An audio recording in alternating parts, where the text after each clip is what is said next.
সমাজ বুলি ক'লেতো কিছুমান সমাজ ধৰ্মীয়, কিছুমান সমাজ হ'ল আমাৰ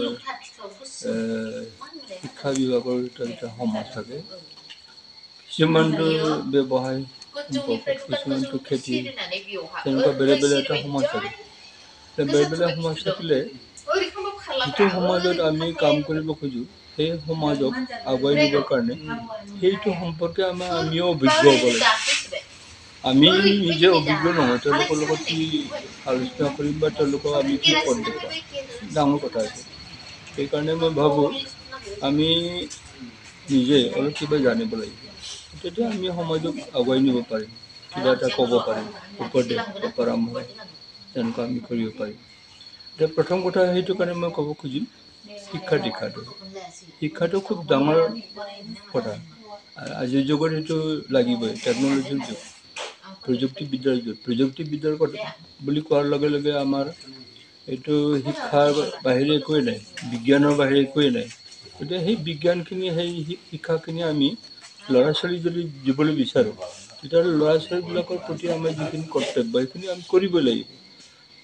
প্ৰথম কথা হ'ল তেওঁলোকৰ যিটো প্ৰাথমিক বিদ্যা, প্ৰাথমিক শিক্ষা, এইটো স্কুল পৰ্যায়ত হয়, আৰু এইটো হ'ল গাঁৱে গাঁৱে আছে। কিন্তু তাতে যদি আমাৰ শিক্ষক শিক্ষয়িত্ৰীবিলাকৰ যিটো দায়িত্ব, যিখিনি তেওঁলোকে শিকাব পাৰে, তেওঁলোকৰ যিখিনি কি বুলি ক'ম অৰ্হতা, সেই অৰ্হতাখিনি যদি নাথাকে অলপমান অসুবিধা হয়। তাৰপিছত আৰু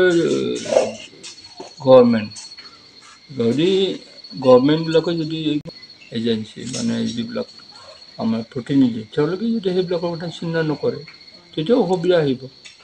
ল'ৰা ছোৱালী মোটামুটি আমি শিক্ষা দীক্ষাত যদি আগবঢ়াব লাগে, তেতিয়াহ'লে আমাৰ কৰ্তব্য হ'ল আমি ৰাইজেও আমি অলপমান সচেতন হ'ব লাগিব, আৰু প্ৰাহক হিচাপে বা গভৰ্ণমেণ্ট হিচাপে, চৰকাৰ হিচাপে আমি যিটো দায়িত্ব, সেইটো দায়িত্বটো ল'ব লাগিব। টকা পইচা আৰ্থিক মানে বিভিন্ন ধৰণৰ আমি যিখিনি কৰি দিব লাগে, সেইখিনি কৰি দিব লাগিব। আনফালেদি ৰাইজৰ সঁহাৰি, ৰাইজৰ যিবিলাক মই এইটো ক'লোৱেই যেনিবা, আনফালে অভিভাৱকসকলৰ আৰু আমাৰ সমাজৰ যিটো কিছুমান আমি কিছুমান দেখা পায়ো নেদেখাৰ ভাও জুৰো। বেয়া কাম কৰি আছে ল'ৰা ছোৱালীয়ে, দেখিও নেদেখা ভাও জুৰিছোঁ। এইটো এটা বেয়া কথা। যদি দেখিছোঁ বেয়া কাম কৰিছে, বাধা দিব লাগিব। তেওঁলোকক বেলেগ এটা কাম বা দেখুৱাই দিব লাগিব, শিকাব লাগিব। অন্যথা একো যেনেকে মনে মনে থাকো মানে গায়েৰে চলা, গায়েৰে চলিলে নহ'ব।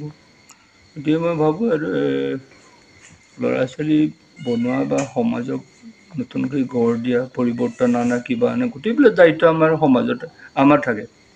আৰু সেই তাত চবতকৈ বেছি থাকে যিবিলাক বিভিন্ন দায়িত্ব, তাৰমানে সমাজৰ অলপ মুৰব্বী হিচাপে, অলপ শিক্ষা দীক্ষাত আগবঢ়া হিচাপে যিবিলাক আছে তেওঁলোকৰ, আৰু বয়োজ্যেষ্ঠ যিবিলাক মানুহ আছে, বহুতে ভাবে আমাৰ কথা ক'ত ল'ব, আমাৰ কথাটো নামানা হয়, মানে আমি আউটডেটেড, নতুন ল'ৰা ছোৱালী আহিছে, তেওঁলোকে নিজৰ মতে কৰিব, তেনেকৈ আমি এৰি দিওঁ। সেইটো ঠিক হোৱা নাই। এতিয়া আমি অলপমান চাব লাগিব, তেওঁলোকক লওক বা নলওক, চেষ্টাটো এটা কৰি চাব লাগে। এটা এই সাহিত্য সৃষ্টি বুলি ক'লে এইটো আচলতে মই যদি কওঁ, এইটো জবৰদস্ত কৰা বস্তু নহয়। আৰ্টৰ কথাটো, সৃষ্টিৰ কথাটো, এইটো অনুভূতি বা অনুভৱ তাৰ পৰাই হয়। যাৰ অনুভূতি নাই, অনুভৱ নাই, সেই তেওঁলোকৰ পৰা সৃষ্টি হ'ব নোৱাৰে। এটা যদি অংকন কৰিবলৈ যায়, সি অংকন কৰিবৰ কাৰণে কোনটো বস্তু অংকন কৰিব বিচাৰিছে, আৰু যিটো অংকন কৰিব বিচাৰিছে, আচলতে সি প্ৰথমতে অনুভৱ কৰিছে, এইটো বস্তু এনেকুৱা কৰি অনুভৱ কৰিছে। প্ৰথমতে অনুভৱ কৰাৰ পিছত সি অংকন কৰিব। ছবিয়ে হওক, কিবা স্কাল্পচাৰ যিবিলাক হয়, সেইবিলাক অংকন কৰিবৰ কাৰণে, কিবা কৰিবৰ কাৰণে এটা মনৰ এটা উদয় হ'ব লাগিব, এইটো বস্তু ভাল হ'ব, এইটো বস্তু কিবা হ'ব। আগতে তাৰ সঁচা অৰ্থ ক'বলৈ গ'লে এটা প্লেন ইষ্টিমেট, মনৰ প্লেন ইষ্টিমেট থকা নিচিনা, সেইখিনি কৰি লোৱাৰ পিছত সি অংকন কৰিব পাৰে। ঠিক তেনেকৈ সাহিত্য যদি লিখিব লাগে, গল্পই হওক, প্ৰবন্ধই হওক বা কি বুলি কবিতাই হওক, মনৰ এটা উদয় হয়। কিবা এটা বস্তু দেখাৰ লগে লগে, কিবা এটা ঘটনা দেখাৰ লগে লগে, কিবা এটা পৰিৱেশ দেখাৰ লগে লগে মনৰ এটা উদয় হয়, এইটো কিয় এনেকুৱা হয়, এইটো এনেকৈ কৰিলে ভাল আছিল। আৰু সেইখিনি ক'বৰ কাৰণে যেতিয়া মনত ইচ্ছা কৰিব, তেতিয়া আপুনি লেখনিটো ওলাই আহিব। আপুনি মানে মনত কি চিন্তা কৰিব লগা হয় সেইবিলাক মানে আহিব আৰু। গতিকে এইটো চবৰে নাথাকে, খোলা কথা এইটো। বেয়া পালেও উপায় নাই, চবৰে নাথাকে। কিছুমানে দেখিও একো বুজি নাপায় তাত। দেখিও কিছুমানে ভাবে কি এইটো ইম্পৰ্টেণ্ট নহয়, গুৰুত্ব নিদিয়ে।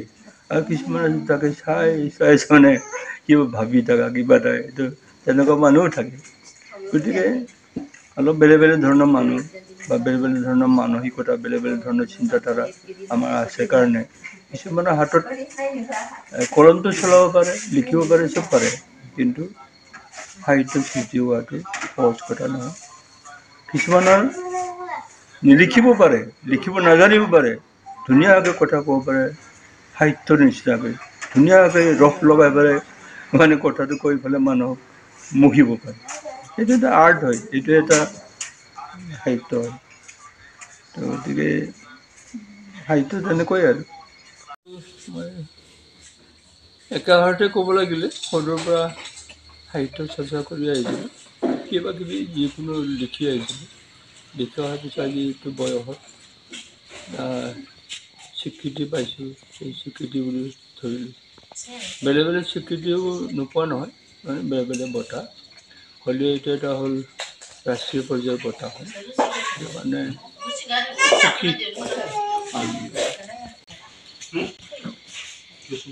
এইবিলাকতো যদি মনত পেলাব যাওঁ, LP স্কুলৰ পৰাই ক'ব লাগিব। শিক্ষয়িত্ৰী হিচাপে আমাৰ প্ৰীতিলতা বাইদেৱে প্ৰথমতে। তাৰপিছত আমি যেতিয়া ME স্কুলত পঢ়িলোঁ, বৰিগাঁও ME স্কুল, তেতিয়া মই পালোঁ কমলেশ্বৰ দাস বুলি। আমাৰ তেখেত আছিলে ME স্কুলৰ সেই সময়ত সহকাৰী শিক্ষক, তিনি বছৰলৈ তেখেত প্ৰধান শিক্ষক হৈছিল।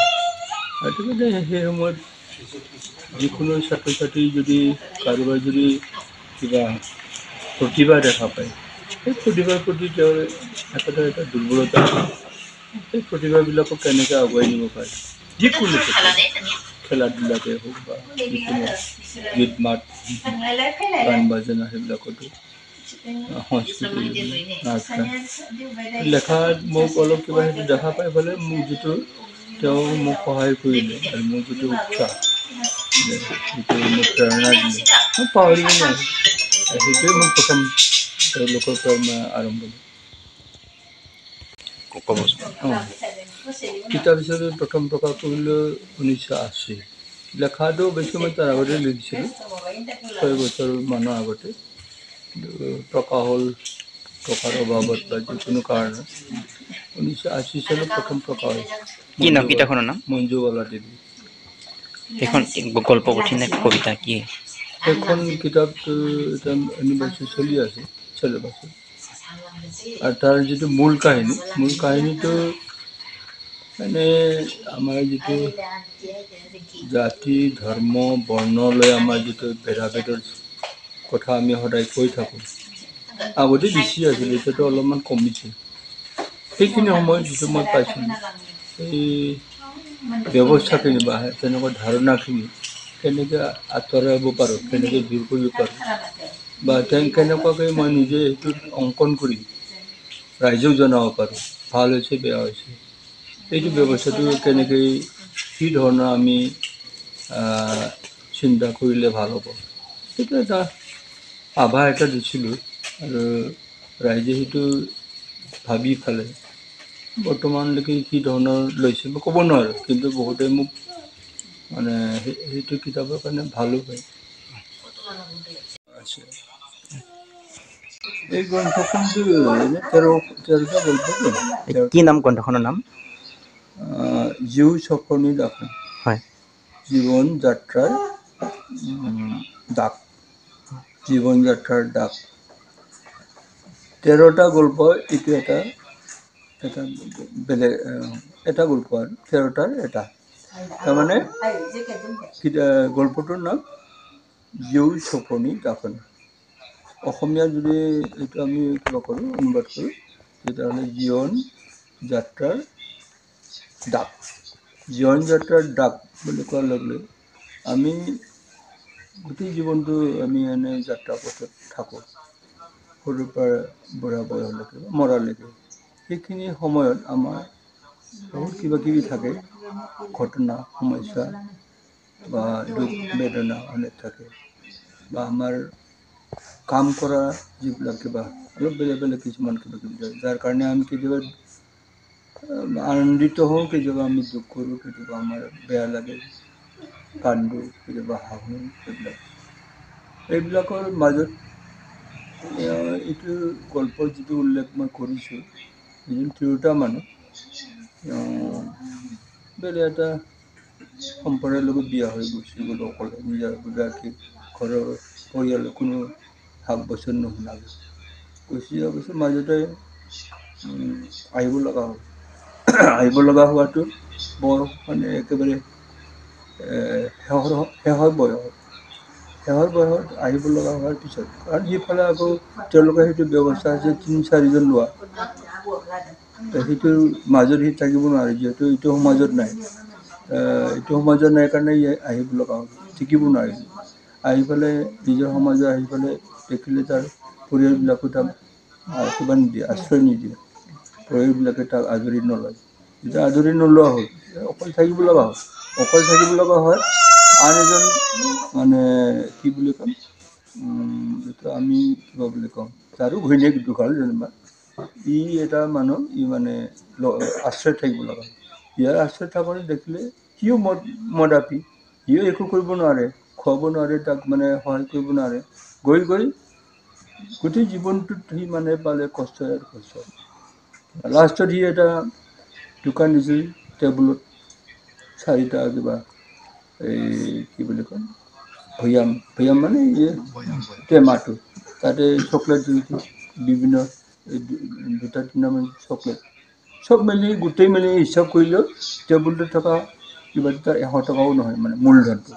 এই মূলধন 100 টকা লৈ বা 100 টকাৰ সি বস্তু বিক্ৰী কৰি কিমান লাভ পায় সি একোৱে নাজানে। মানে এনেকুৱা ধৰণৰ হৈ গ'ল, মানে মোৰ ধাৰণা আৰু এইটো অৱস্থাত সি কেনেকৈ নিজৰ ঘৰখন আকৌ উন্নত কৰিব বা কিবা ভৱিষ্যতে কিবা নতুনকৈ কি সংসাৰ বা কিবা কৰিব, সেইটো তাৰমানে গোটেই জীৱনৰ তাৰ ভুলেই হৈ গ'ল।